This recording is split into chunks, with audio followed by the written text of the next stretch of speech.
Et nous sommes de retour au plateau pour la dernière partie de cette émission. Nous abordons notre quatrième sujet. Nous parlons du Togo. Je vis les conséquences désastreuses d'une jeunesse qui ne se maîtrise pas. Une déclaration du président togolais Faure Gnassingbé. C'était lors de sa visite en Corée du Sud à l'occasion de ce sommet Corée du Sud-Afrique. Il s'est rendu à la fondation de l'ONG internationale AOIF lors des discussions ou bien de sa déclaration, réagissant par rapport aux propos du révérend pasteur Oksou Park, le fondateur donc de AOIF. Le président togolais a repris certaines proportions en déclarant justement cela. Je vis les conséquences désastreuses d'une jeunesse qui ne se maîtrise pas, et ce qui a suscité d'ailleurs beaucoup de commentaires. Nous en parlons justement avec nos invités sur ce plateau. Nous allons faire nos analyses de cette déclaration du président togolais. Je voudrais bien commencer par vous, Georges Hérault. Faure Gnassingbé dit qu'il vit les conséquences désastreuses de cette jeunesse qui ne réfléchit pas avant d'agir, qui n'arrive pas à se maîtriser, et des propos ou des mots qui ont suscité beaucoup de réactions dans la foulée. Vous, qu'est-ce que vous dites par rapport à ces propos du chef de l'État? Quelles sont vos analyses? Vous avez la parole, Georges Hérault.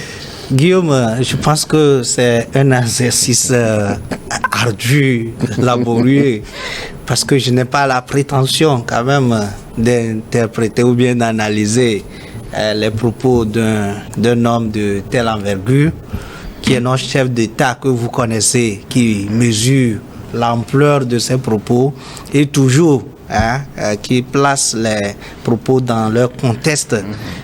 C'est un peu difficile pour moi, mais que Dieu me donne la grâce d'y arriver.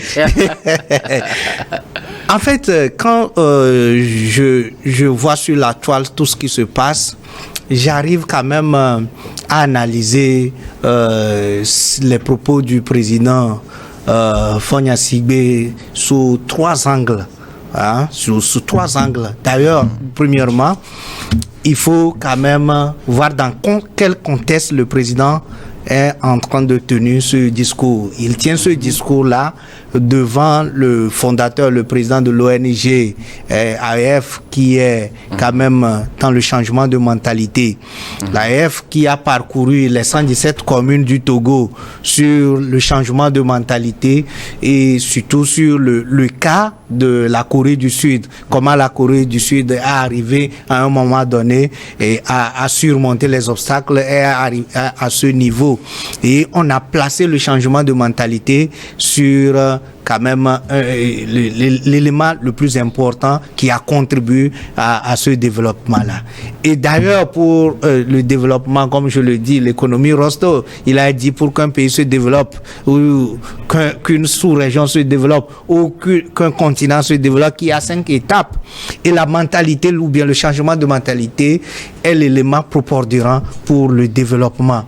Et donc, devant ce cas-là, le chef de l'État a parlé quand même de changement de mentalité pour que la jeunesse puisse réfléchir avant d'agir. Le deuxième élément, c'est que si vous avez déjà participé à un certain nombre de recrutements aujourd'hui, Guillaume, vous allez constater que après avoir étudié les grandes structures aujourd'hui, après avoir étudié vos dossiers, après avoir étudié comment vous l'appelez, tous les éléments que vous avez remis en étude, il y a ce qu'on appelle aujourd'hui comment vous l'appelez, l'observation numérique. Et cette observation numérique, Guillaume, on extrait tous vos messages sur peut-être Facebook, X, LinkedIn, Instagram et tout, qu'on amène. Les vues sur les réseaux sociaux. Les vues sur les réseaux sociaux qu'on amène. Et quelqu'un peut avoir 18 de moyenne par l'étude des dossiers, l'expérience et tout, et avoir peut-être 2 ou même carrément 0 qui peut rater quand même, comment vous l'appelez, et cette occasion de recrutement. Guillaume, c'est important que j'explique ça, parce que les gens ne sont pas au courant d'un certain nombre de choses. Or, le chef de l'État étant à une position stratégique, a connaissance de beaucoup d'informations qui n'arrangent pas la jeunesse. Et donc, il faut le dire. Parce que imaginez ce jeune qui a posté ou seulement aimé un film pornographique et qu'il a désavantagé lors d'un recrutement ou d'un métier de son cœur, ou bien d'une profession qu'il voudrait. Imaginez ce que cette famille peut endurer, ou bien cette personne peut endurer. Et donc, à cause du fait d'aimer seulement une vidéo pornographique, ça peut vous disqualifier.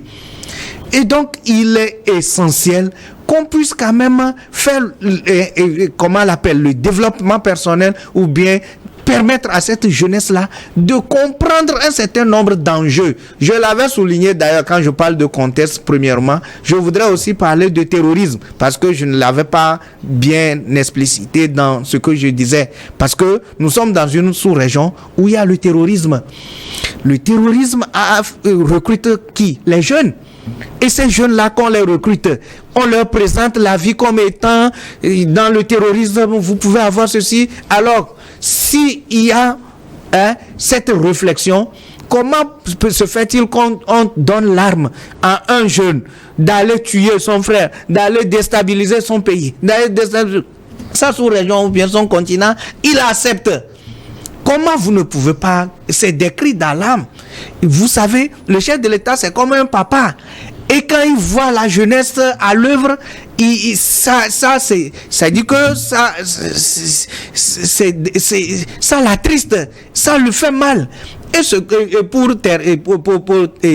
la troisième partie, moi je suis pas de la lettre, mais les gens vont me dire, quand on parle de la jeunesse, quand on dit la jeunesse, on est en train de parler de la jeunesse dans toute sa globalité. Mais si je dis une jeunesse, ça veut dire tout simplement que je suis en train de parler d'une partie de la jeunesse. Parce que quand je dis la jeunesse est plurielle. Territorialement, si nous prenons territorialement, on peut distinguer deux sortes de jeunesse. La jeunesse en milieu rural et la jeunesse en milieu urbain. Mais quand je dis la jeunesse togolaise, je suis en train de parler de toute la jeunesse. Mais quand je dis une jeunesse, ça veut dire que je suis en train de parler d'une partie de la jeunesse. C'est français.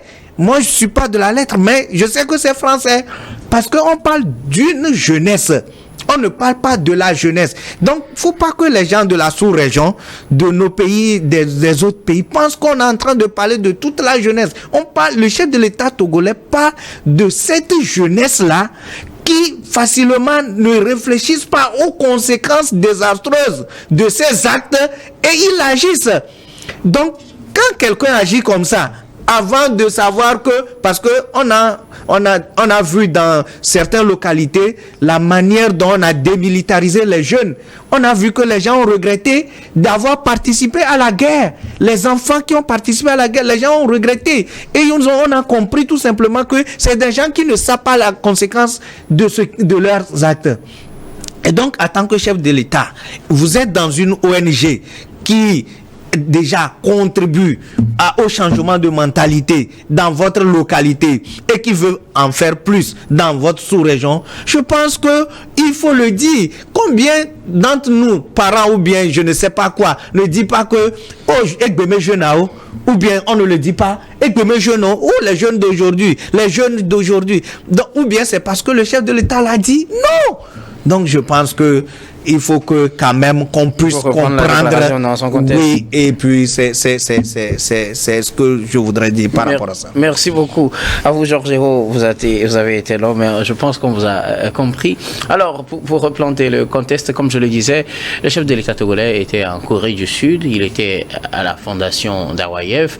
Et il faut dire que ces déclarations viennent après la déclaration du fondateur de cette fondation qui disait quelque part que c'est important pour les jeunes pour les jeunes d'avoir la capacité de réflexion avant d'agir. S'ils peuvent réfléchir avant d'agir, ils peuvent aussi apprendre la maîtrise de soi, et c'est l'un des éléments sur lesquels travaille Aroyev et au chef de l'État togolais de renchérir. Je vis les conséquences, entre autres, donc on reprend la partie qui fait polémique.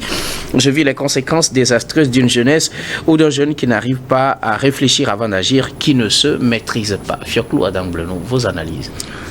Oui, si je reprends ou bien je repose la déclaration du chef de l'État dans un contexte, ça vient en complément de ce qu'a dit le révérend pasteur. Oxou Park. À Oxou Park, surtout au centre de l'AEF.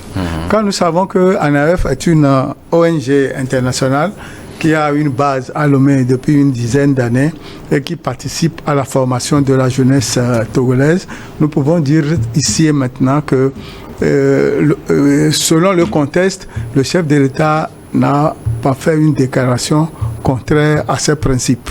C'est un homme pragmatique qui constate et qui dit ce qu'il voit. Il n'a peur de personne. Ici, nous pouvons affirmer aussi que sur les réseaux sociaux, depuis quelques jours, on est en train de l'attaquer. Est-ce qu'on l'attaque? Les gens réagissent. Peut-être pour confirmer ce qu'il a dit, peut-être pour infirmer d'une certaine manière. La première partie que vous venez de lire, est-ce qu'ils ont lu? Ils ont su que c'est ce que le révérend pasteur a dit. Ça dépend de chacun. C'est pourquoi d'ailleurs on reprend le contexte. Surtout que vous venez de l'annoncer avant de alors si vous permettez, je vais reprendre ça. Vous reprenez pour qu'ils écoutent eux-mêmes. Ok, d'accord. Donc le révérend pasteur Oxou Park, le fondateur d'Aroyev, déclarait, bon c'est une longue déclaration, donc on reprend juste les parties qui se suivent. Ce qui est important pour les jeunes... Ce qui est important pour les jeunes, c'est d'avoir la capacité de réflexion avant d'agir. S'ils peuvent réfléchir avant d'agir, ils peuvent aussi apprendre la maîtrise de soi. Ça, c'est ce qu'il avait dit. Et au chef de l'État togolais, Faure Gnassingbé, d'ajouter dans son intervention, mais non, je vis les conséquences désastreuses d'une jeunesse ou d'un jeune, comme il a dit, qui n'arrive pas à réfléchir avant d'agir, qui ne se maîtrise pas. Depuis des années, le révérend pasteur Soum a essayé de former la jeunesse sud-coréenne en leur donnant des formations adéquates, ce qui a permis à ce pays de se relever. Et vu les résultats, il a jugé utile de transposer cette formation vers certains pays comme le Togo. Et au moment de la décentralisation, nous avons vu cette ONG participer à la formation des nouveaux élus, et dans les 117 communes, les élus locaux ont bénéficié de cette formation par le révérend pasteur Soum au Togo. Ce que le chef de l'État a dit, à partir des exemples concrets, on peut dire que la violation des feux rouges, la plupart des cas, ce sont les jeunes qui sont à la base. Avant d'être arrêtés par la police et de subir les conséquences. Si le jeune savait que en violant le feu rouge, il pourrait être arrêté, sanctionné, il n'allait pas le faire. S'il y réfléchissait avant de décider de le faire ou pas. Ou pas, c'est ça. Ce qui veut dire que c'est un exemple banal, mais qui garde un peu avec ce que le chef de l'État a dit. La jeunesse qu'on manipule pour commettre du vandalisme contre les biens de l'État. La jeunesse qu'on manipule pour faire du mal, pour créer des problèmes dans les localités de notre pays, surtout qui adhèrent au terrorisme. Tout ça, s'il savait les conséquences, il n'allait pas participer. Selon moi, c'est ce qu'il voulait redresser parce que Pasteur Soum a dit la réalité sur le terrain et il a constaté que c'est contraire à ce qui se passe chez nous, au Togo ou bien dans la sous-région. Et il a dit, et ce qu'il a dit, je sais bien ici que les gens pensent ça tout haut, mais n'ont pas ce courage de le dire. Mais lui, il a dit. Point. Merci beaucoup. À vous, Fioclo, Adam Oulenou. Alors, Kabin Adjao, je viens à vous toujours sur cette déclaration du chef de l'État togolais. Je vis les conséquences désastreuses d'une jeunesse qui ne se maîtrise pas. Une portion de sa déclaration qui suscite beaucoup de commentaires. Quelle analyse cela vous suscite? J'ai juste constaté qu'en Afrique, on prend les choses beaucoup plus avec l'émotion qu'avec raison. C'est ce que j'ai pu constater, puisque les gens se sont pris juste à cette portion-là, alors que le chef de l'État, avant de dire ça, a dit beaucoup de choses. Il a évoqué les problèmes, il a évoqué les défis auxquels sont confrontés les jeunes et tout. Et il a parlé même de ce problème de vandalisme, d'extrême violence, de terrorisme. C'est ce qui l'a amené même à parler de la jeunesse ouest-africaine, puisque aujourd'hui on vit un phénomène de terrorisme dans la plupart des pays ouest-africains. Et ce sont les jeunes qui sont quand même ceux-là qu'on choisit pour aller commettre des attentats et autres. Donc aujourd'hui, il a quand même décidé de circonscrire ses propos dans un certain domaine. Et surtout, peut-être c'est la tribune qu'il a choisi pour faire ça qui fait mal. Pourquoi aller dire ça à l'extérieur? Pourquoi ne pas le dire à l'intérieur? Puisqu'on dit souvent chez nous, le linge sale se lave en famille. Mais il faut dire que c'est un constat que le chef de l'État a fait. La plupart du temps, on constate que les jeunes, ils agissent avant de se dire pourquoi est-ce que j'ai commis cet acte-là. Le chef de l'État, il a dit plein de choses et il a même dit qu'il faut une éducation adéquate à cette jeunesse-là pour les éloigner du vice. Et ça, les gens ne l'ont pas repris. Peut-être que, je le dis encore, c'est la tribune qu'il a choisi pour dire ça, qui fait un peu mal. Pourquoi aller dire ça à l'extérieur? Pourquoi aller dire ça devant des petits blancs qui peut-être vont renverser notre visage par terre si ce n'est pas pour me faire truc là. Donc, mais il faut quand même le dire, il faut reconnaître que c'est un constat que le chef de l'État fait. Si nous prenons juste le domaine des réseaux sociaux aujourd'hui, on constate sur TikTok, sur Facebook et autres, là on constate comment les jeunes se comportent, les victimes, les injures un peu partout, les insultes, et certains même qui se dénudent à tout va. On voit des phénomènes dans lesquels les gens exposent la vie pratiquement de leurs frères, de leurs sœurs et même de quelqu'un avec qui ils sont en conflit. Si tu es en conflit avec quelqu'un, il suffit d'ouvrir ta caméra et puis tu viens dire du n'importe quoi sur la personne. C'est peut-être après devant le juge ou bien devant le procureur que tu te rends compte que réellement cette action-là que j'avais posée n'était pas du tout bien. Et la plupart du temps, on paie les conséquences de ces actes-là auxquels on aurait pu réfléchir bien avant de commettre ces actions. Aujourd'hui, quand nous prenons toujours TikTok, aujourd'hui, vous savez, il y a beaucoup d'entreprises, avant de te recruter, ils consultent ce que tu fais sur les réseaux sociaux. Mais imaginez qu'une entreprise veut te recruter et puis ils constatent que sur les réseaux sociaux, tu te dénudes, tu fais des bêtises, tu insultes les gens et tout. La dernière fois, on l'a vu, des jeunes qui ont quand même, comment on dit, diffamé le chef de l'État. Ils ont dit des bêtises, ils ont insulté le chef de l'État et autres. S'ils avaient réfléchi bien avant, c'est pas devant le tribunal qu'ils allaient demander pardon. Vous voyez, ils auraient pu réfléchir. On n'a pas dit de ne pas critiquer quelqu'un, mais critiquer avec les bons mots. Mais ils n'ont pas su le faire. La liberté est devenue libertinage. Ils prennent tout comme c'est du n'importe quoi. Je vais le dire, qu'est-ce qu'on va me faire et tout. Et aujourd'hui, il faut se remettre en cause les parents et même l'État.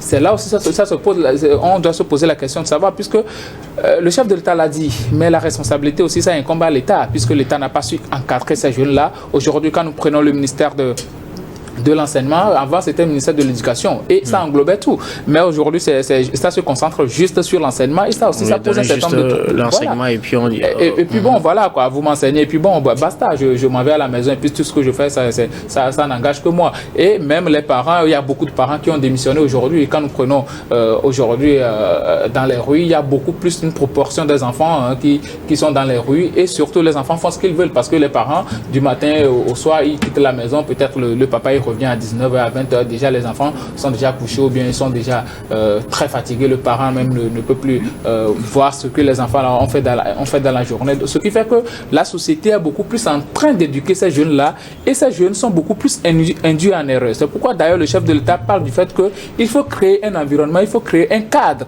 qui éloigne les jeunes du vice. Je pense qu'il faut beaucoup plus prendre cette partie-là qu'il a dit. Il n'a pas fait que parler, il a proposé aussi des solutions, il a évoqué des causes, et c'est à nous maintenant de prendre une résolution. Peut-être j'aurais voulu qu'ils le disent devant les universitaires ici au Togo, peut-être à l'université de Kara, à l'université de Lomé ou autre, il faut le dire.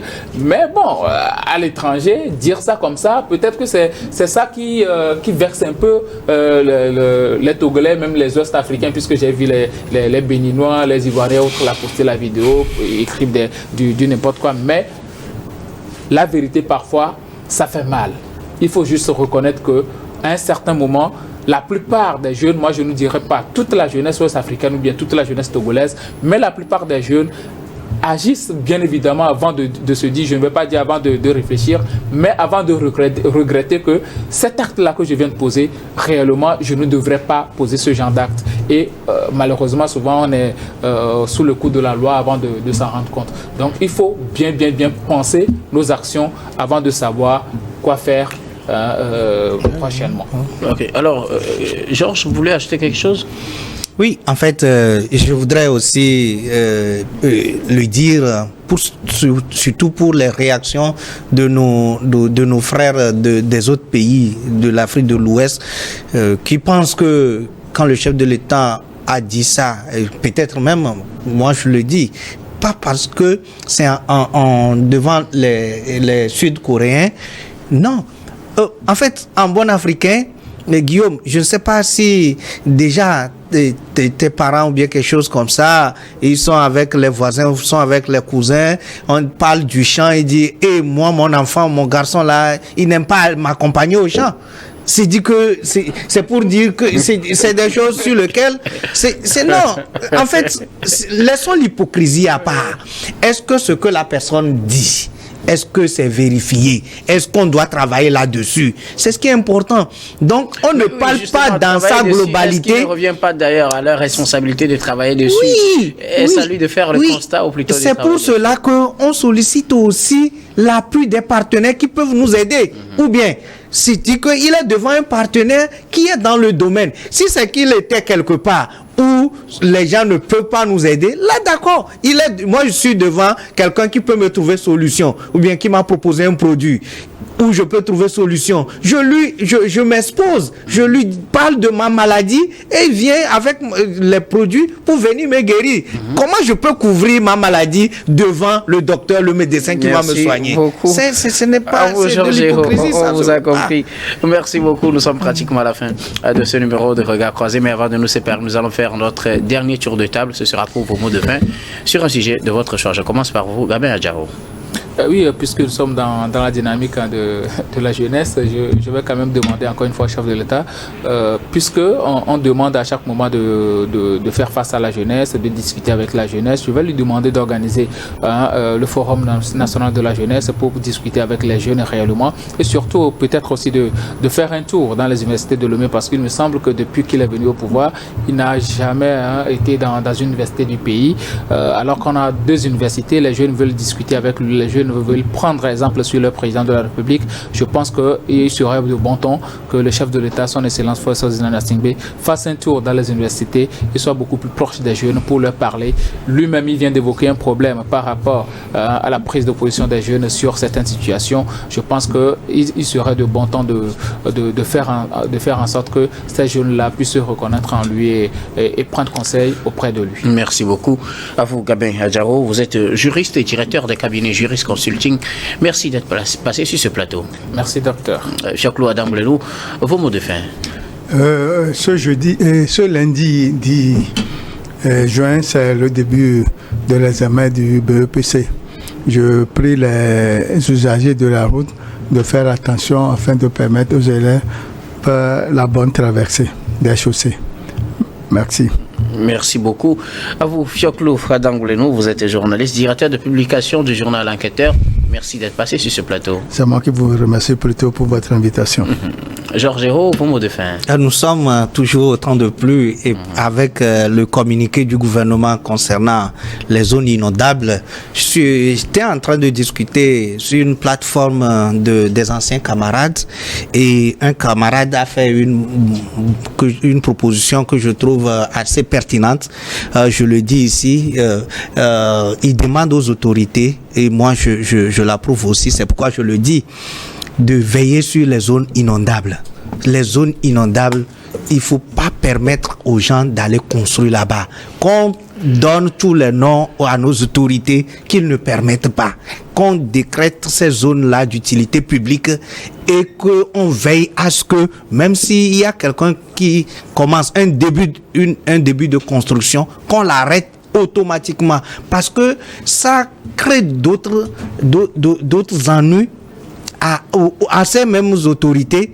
Et là, quand il y a une inondation, on retourne vers ces mêmes autorités. Donc, qu'elles veillent sur les zones inondables, qu'on travaille avec les services de cadastre et d'urbanisme pour relever ces zones-là, qu'on les décrète d'utilité publique et qu'on ne permette pas, surtout les zones qui ne sont pas encore occupées, qu'on ne permette pas aux gens de l'occuper. Et s'il y a un mécanisme aussi de délocaliser ces personnes-là, surtout lorsque en saison sèche, qu'on puisse le faire pour éviter ces répétitions de zones inondables et tout.